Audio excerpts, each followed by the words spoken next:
ત્યાં ડેરીમાં શું ચાલી રહ્યું છે તમારી પાસેથી જાણવું છે.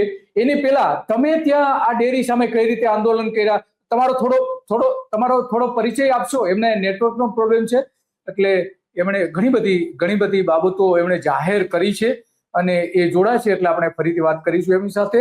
ઉત્તમભાઈ, તમે ત્યાં ઘણા સમયથી લડી રહ્યા છો, તો તમારો પરિચય આપશો? હું ઉત્તમ પટેલ અને ઈડર તાલુકાનો વતની છું અને છેલ્લા 5 કરી રહ્યો છું પશુપાલકોના હિત માટે.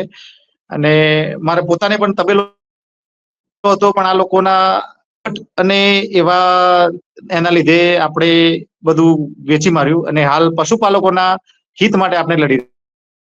બરાબર છે. હા, તો શું ડેરીમાં ચાલી રહ્યું છે? પેલું 10,000 લીટર ડેરીમાં જે નકલી દૂધ જતું હતું, એક ટેન્કર પકડાયું, બીજું ટેન્કર ન પકડાયું, તો આવા તો ઘણા સમયથી ચાલતું હતું. બધી પ્રાંતિજમાં એક પકડાઈ ફેક્ટરી કે જે રોજના 3,000 લીટર નકલી અવાજ તમારા સુધી પહોંચતો નથી.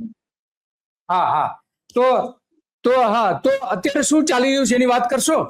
હવે આમાં નકલી દૂધ બાબતે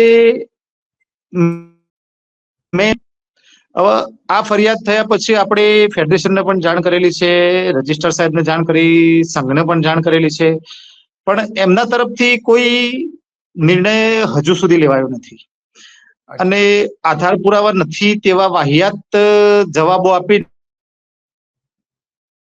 આપણે જે કઈ આધાર તે તમામ કોઈ મતલબ ગણતરીમાં લીધેલા જ નથી. હવે આપણી માગણી છે કે સાબર ડેરીમાં હાલના સંજોગોમાં જે તાજી જાણકારી અમે મેળવી છે એ સંજોગોમાં સાબર ડેરીમાં જે દૂધનો ઘટાડો થયો છે, અઢળક થયો છે.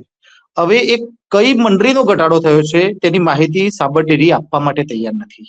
કેમ તૈયાર નથી? એમાં 3 ડિરેક્ટરો સંડોવાયેલા છે. એક તો શામરભાઈ પોતે છે, બીજા મેઘરજ તાલુકાના જંતીભાઈ છે, બીજા હિંમતનગર તાલુકાના વિપુલભાઈ છે.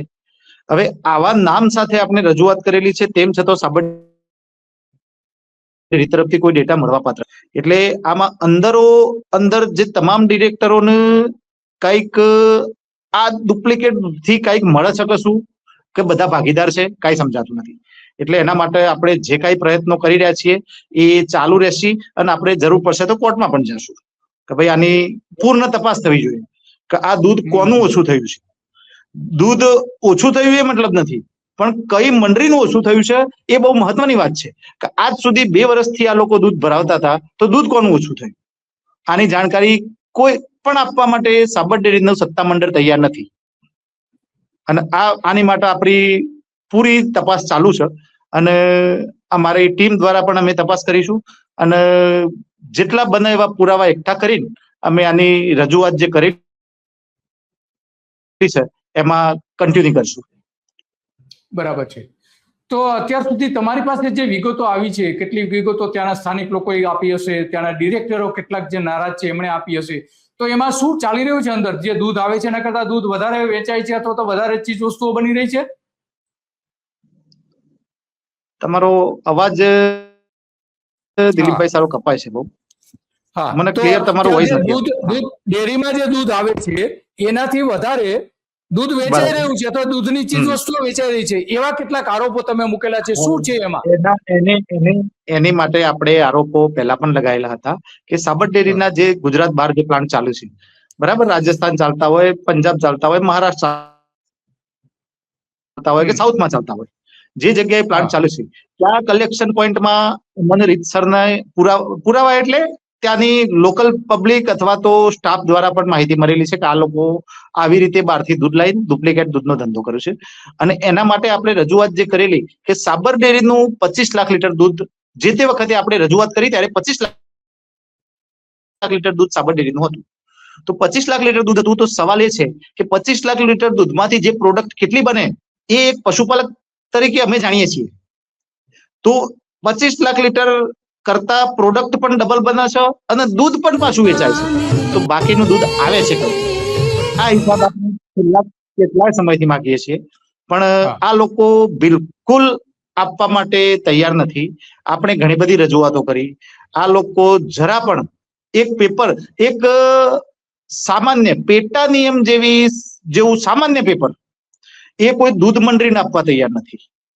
આપણે જે હિસાબો માંગ્યા તે સભાસદોને ડાયરેક્ટ આરટીઆઈ દ્વારા પણ આપવા માટે તૈયાર નથી. આપણે રજિસ્ટ્રારના આરટીઆઈ કર્યું, રજિસ્ટ્રાર પણ આરટીઆઈ નો જવાબ આપણને સંતોષકારક આપવા માટે તૈયાર નથી. આમાં કોણ મરેલા છે? નીચેની દૂધ મંડળીઓના. અને બીજું વધુમાં તમને જણાવું કે નીચેની દૂધમાંથી લઈને છેક ઉપર સુધી સરકારી ઓડિટર જેમના મેં નામ સાથે રજૂઆત કરી છે, આ તમામ ચેન દ્વારા એક ડુપ્લિકેટ દૂધ બનાવવાનું એક રેકેટ ચલાવી રહ્યા છે આ લોકો. અને આનો પર્દાફાશ કર્યા પછી આ લોકો એમની જે મરતિયા દૂધ મંડળીઓ છે કે જેમના મરતિયાઓ ચેરમેન અને સેક્રેટરી છે તેમના દ્વારા અમારી પર ગંભીર વિભસ્ત અને ગંભીર બોલવામાં આવે છે એવા શબ્દો કે આપણે જવાબ પણ આપવો અને બોલવું તે પણ યોગ્ય નથી. એટલે અમને બેસાડવા માટે કે અમારી લડતને અધવચ્ચે મૂકવા માટે તમામ ડિરેક્ટરો તરફથી પ્રયત્નો થઈ રહ્યા છે. પણ અમે સાચા છીએ, પશુપાલકોને ન્યાય મળવો જોઈએ અને ડુપ્લિકેટ દૂધ બંધ થશે તો જ ઓરિજિનલ દૂધનો ભાવ મળશે. એ અમારી લડત છે અને અમારી લડત ચાલુ રહેશે. તો હવે આ જે તમે ડુપ્લિકેટ દૂધની વાત કરો છો તો કેટલા પ્રમાણમાં જતું હશે? માનો કે તમે વાત કરી હતી વચ્ચે કે 25 લાખ લીટર રોજનું દૂધ આવે છે, તો વાસ્તવમાં કેટલું એમાં સાચું હશે, કેટલું નકલી હોઈ શકે ટકાવાર પ્રમાણે આપણે ગણીએ તો? સાહેબ, ટકાવારી પ્રમાણે ગણીએ ને તો અત્યારે જો હું જ્યાં માનું છું ત્યાં સુધી WHO નો એક વર્ષો પહેલા મેં એક રિપોર્ટ જોયેલો, પેપરમાં વાંચેલું કે જે ભારતમાં દૂધની જરૂર છે એમાં 2 ભાગનું દૂધ નકલી છે અને 1 ભાગનું દૂધ અસલી છે. આ WHO નો રિપોર્ટ બોલે છે. અને આ વસ્તુ જ અહીંયા પણ થઈ રહી છે કે હવે આપણે બીજા ઉપર કોઈ એવો આરોપ લગાવી શકતા નથી, કારણ કે બીજા સંઘોમાં શું છે એ આપણે બહુ જાણતા નથી.